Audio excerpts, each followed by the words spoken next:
começar a videoaula, vamos falar agora dos povos maias. Opa, deixa eu fazer a limpeza aqui, porque ficou estranho. Bom, pronto, já fiz a limpeza. Falando sobre os povos maias agora. A civilização maia desenvolveu na região que hoje corresponde à península de Yucatán, como foi comentado há pouco tempo atrás. E essa península de Yucatán fica na cidade do México. Fica ali no país que a gente conhece hoje como México. Esse povo influenciou inúmeras civilizações atuais e ele também herdou algumas influências assim das civilizações anteriores dessa região, principalmente dos povos olmecas, e também foi influenciado pelas construções de cidades como Teotihuacan. Os maias viveram o apogeu econômico e cultural entre os séculos 3 e 10, e eles organizavam-se em cidades-estados. Lembrando que essas cidades-estados, cada uma cidade-estado tinha sua própria forma de governo, tá? E suas leis. Não tinha um governo centralizado, ele era um governo descentralizado e estava dividido em inúmeras cidades e estados. Dentre essas cidades e estados criadas pelos maias, temos 3 que se destacam, que é a cidade de Palenque, Tikal e Copan. Assim como os outros povos, os maias também tinham como atividade central a agricultura, tá? E o destaque dessa agricultura dos maias era a plantação de variedades de milhos. Eles tinham uma variedade enorme de tipos de milho na região em que eles viviam ali. Os governantes, que eram representantes dos deuses maias, eles sempre ficavam no topo da hierarquia. Deixa eu pular para o próximo slide, para vocês acompanharem o que eu estou falando aqui, a pirâmide social.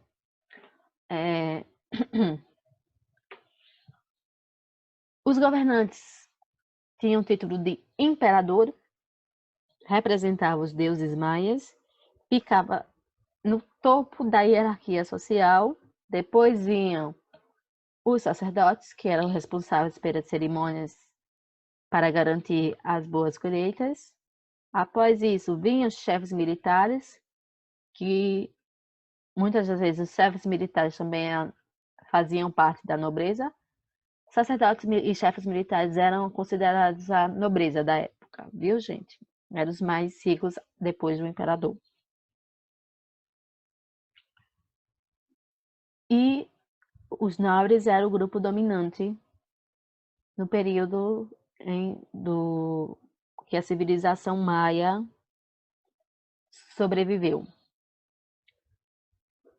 E depois de vir esses grupos dos nobres, aí sim vinham os camponeses, que era a maioria da população, e os escravos. Abaixo da nobreza eram considerados mais fracos assim, digamos assim, porque tinha uma divisão menor, que tinha pouco poder dentro da sociedade.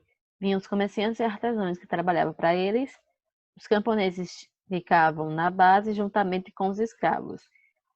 O que é que acontecia era que alguns dos camponeses também faziam parte de ser os guerreiros e tinham uma condição de vida, digamos assim, de classe média alta, mais ou menos.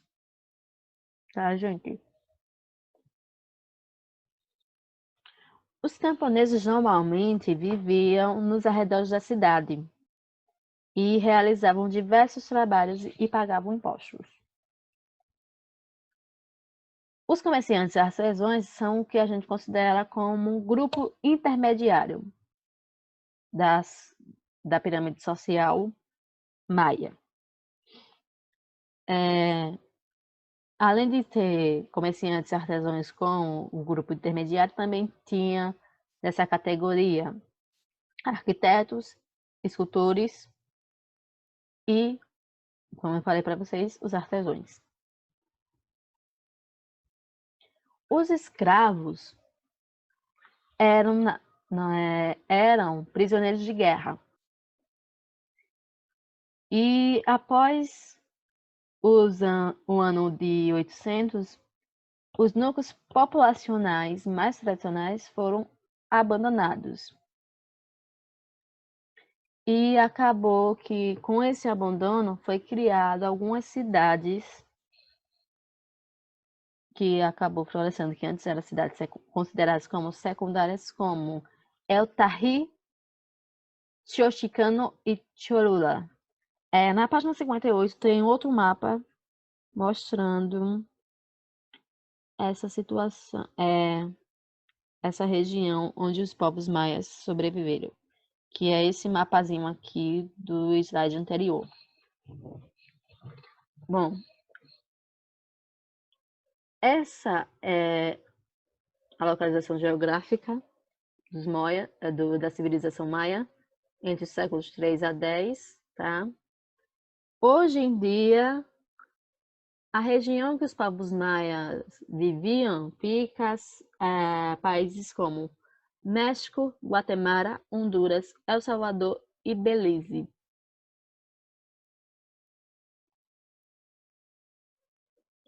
Após o século X, a sociedade, a civilização maia entrou em declínio. Não sabemos o motivo exato e ainda não é pouco conhecido, infelizmente. Tá, gente?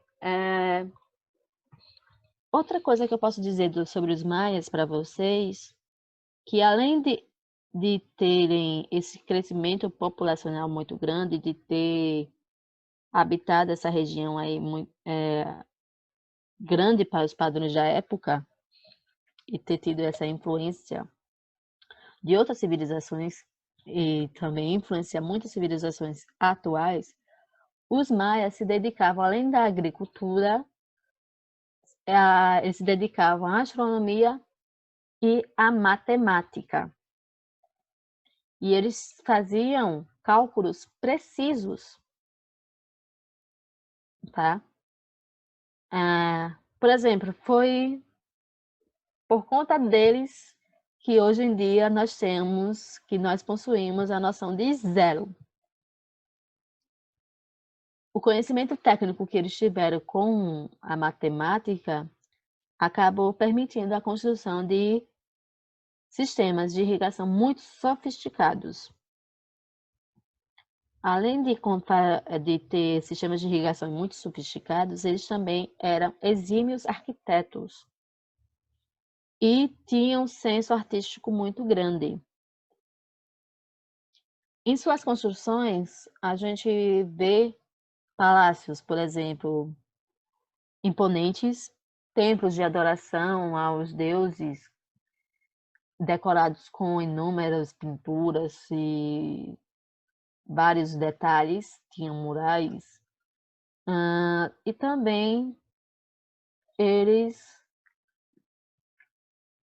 desenvolveram a questão de serem exímios escultores. E dentro da religião, a religião, na verdade, era extremamente importante para esse povo. Era tão importante para eles que existiam cerimônias religiosas onde eram realizados sacrifícios humanos para oferecer aos deuses o coração das vítimas. Os maias também conseguiram criar sistemas de escrita completos e desenvolveram vários calendários. Entre eles, tinham 2 calendários diferentes que poderia ter no mesmo ano. E quais são esses, professora? Deixa eu puxar aqui a anotação novamente para vocês. Opa! Deixa eu puxar a caixa de texto para eu escrever para vocês. Um dos calendários criados pelos povos maias tem o nome de Tzolk'in. Esse calendário tinha somente 260 dias. E o outro calendário, que também foi criado pelos povos maias, era chamado de Hab, que tinha 365 dias, como o nosso. Devemos também a esses povos aqui, aos povos maias, eles conseguiram realizar os cálculos matemáticos de forma precisa e criar o calendário até o ano de 2012. E a forma que eles calculavam bateu exatamente com a forma que a gente acaba utilizando aqui no Brasil há alguns anos atrás. Caindo domingo no dia preciso que eles informaram que iria cair, segunda lá, tudo certinho. A diferença de um calendário para outro era que o seguinte, o Raab era o calendário normal, que eles seguiam direto, que tinha 365 dias, igual nós. E o Tzolk'in, desculpa, que tinha 260 dias, esse era somente usado para o calendário de plantações.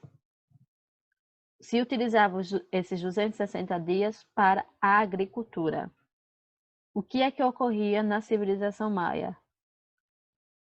Ao mesmo tempo que estava rolando lá o calendário Hap, também estava incluso e acontecendo o calendário Tzolk'in, em dias diferentes, mas que eles usavam os 2 calendários ao mesmo tempo.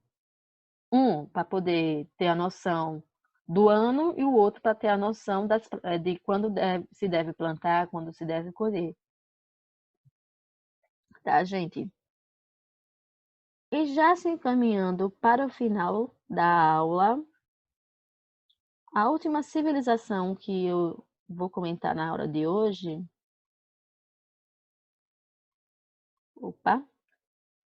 é a civilização asteca. Bom, a civilização asteca era de forma diferente de muitas regiões e de muitos povos que hoje a gente conhece. Como assim, professora? Diferente quanto? Por exemplo, o Estado era altamente centralizado, o que já diferencia e muito da civilização maia, onde o Estado era descentralizado, tá? O Estado ficava responsável pelo controle das atividades agrícolas. Era ele que também era responsável por determinar a construção de sistemas de irrigação e tinha também a cobrança de impostos. E esses impostos eram obrigatórios. Professora, era igual o funcionamento da sociedade maia ou da sociedade olmeca de um certo um certo grupo social não pagar imposto? Não, não era. Tirando um imperador, que não pagava, porque ele era o dono, basicamente, daquela região. Os outros grupos sociais tinham que pagar os impostos, não importava de qual forma fosse. Podia ser em forma de alimento, podia ser em ouro, cacau, algodão e até mesmo tecido. Tá? Os camponeses viviam em agrupamentos que eram chamados de, deixa eu puxar novamente a anotação do texto para vocês me acompanharem.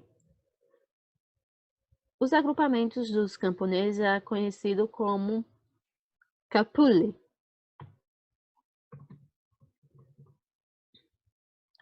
Vou botar aqui, capule, agrupamento, para vocês conseguirem acompanhar. Agrupamentos de camponeses.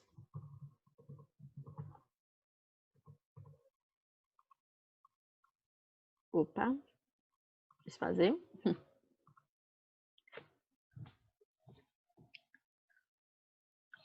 Esses capules eram comunidades agrícolas que eram formadas por famílias.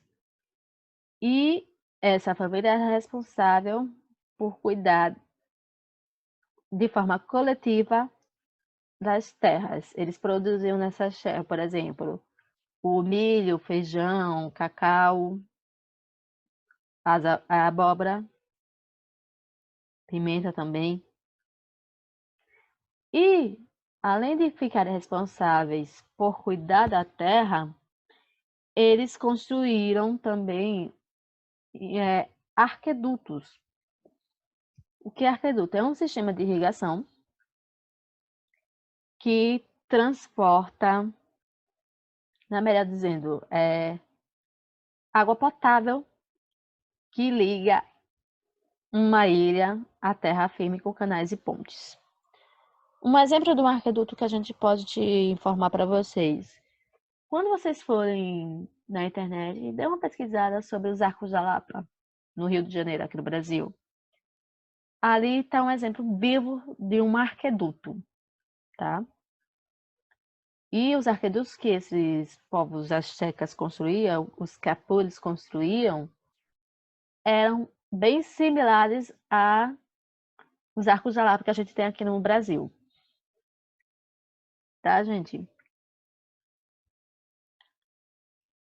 Bem, ainda sobre os povos astecas, eles eram politeístas, tinha vários deuses que cultuavam, também, igual os maias, praticavam sacrifícios humanos e sempre eles tinham na mente que a guerra também estava relacionada com a religião deles. Tá, gente? Além de eles serem politeístas, de guerra estar intimamente ligado à religião, eles também tinham a cultura de ter conhecimento matemático e astronômico. Eles também tinham técnicas de metalurgia, conhecia várias e várias técnicas de metalurgia, e tinham uma escrita pictográfica. Eita palavrão, professora, que a senhora está dando agora. Vamos lá, deixa eu colocar novamente, puxar outra aqui. Escrita pictórica. O que significa isso? Opa.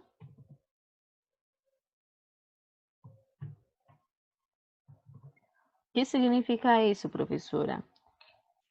Ele se utilizava de imagens para expressar as ideias que eles tinham na hora.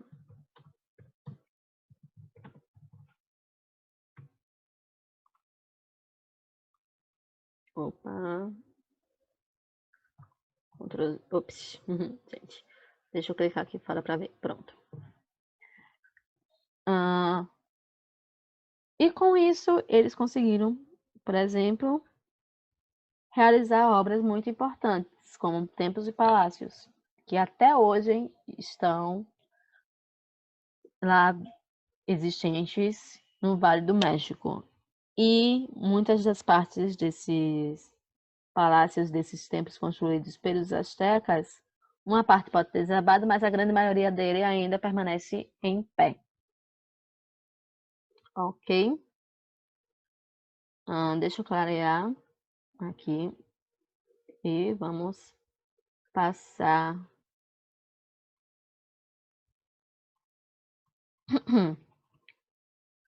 para a última parte da aula de hoje.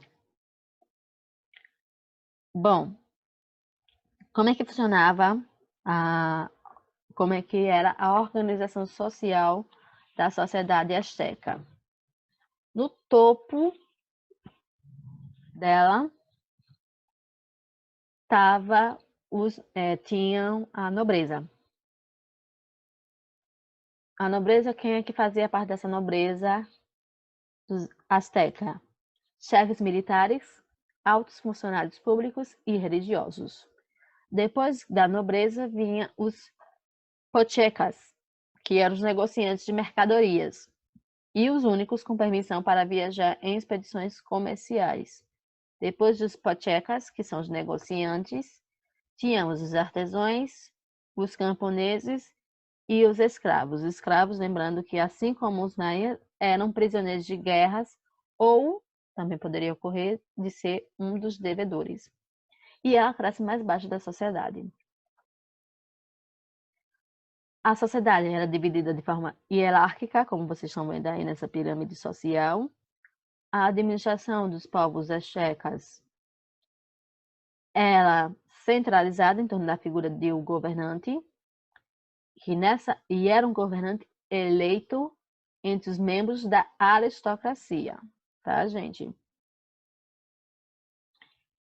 E, além de serem representantes eleitos da aristocracia, eles também, de tempos em tempos, após a morte desses imperadores, desses reis, eles faziam novas eleições a cada vez que um imperador vinha a falecer. Nunca nunca continuava no poder a família daquele cara que já foi imperador que veio a falecer. Eram sempre novas pessoas que comandavam a sociedade asteca. Bom, para encerrar a informação final aqui,